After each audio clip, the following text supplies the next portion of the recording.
बिस्मिल्लाहिर्रहमानिर्रहीम। नाज़रीन ग्रामी, जैसा कि आप सब लोग जानते हैं कि अदाकार सुशांत सिंह ने 14 जून को मुंबई में मौजूद अपने फ्लैट में पंखे से लटक कर अपनी जान दे दी थी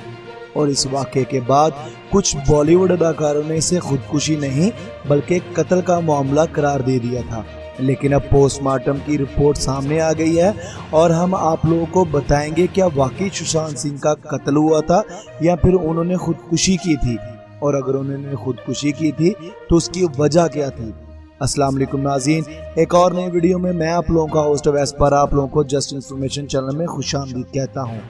और नए आने वाले सभी नाज़रीन से यह गुजारिश करता हूँ कि प्लीज़ पहले हमारे चैनल को जस्ट इन्फॉर्मेशन को सब्सक्राइब करके बेल आइकॉन के बटन पर क्लिक कर लें ताकि आप लोगों को हमारे चैनल पर आने वाली वीडियो की तमाम नोटिफिकेशन बआसानी से मिल सके। नाज़रीन ग्रामी, पुलिस की इब्तदाई रिपोर्ट के मुताबिक पुलिस ने सुशांत सिंह की गर्लफ्रेंड राबिया चक्रवर्ती को हिरासत में लेकर 9 घंटे तक पूछताछ की थी, जिसमें उन्होंने एतराफ़ किया था कि सुशांत सिंह से मेरा झगड़ा हुआ था जिसकी वजह से हम कई दिनों तक बात ना कर पाए। और अभी उधर पुलिस की इन्वेस्टिगेशन पूरी हुई ही थी कि दूसरी जानब डॉक्टर्स ने सुशांत सिंह की पोस्टमार्टम रिपोर्ट भी जारी कर दी।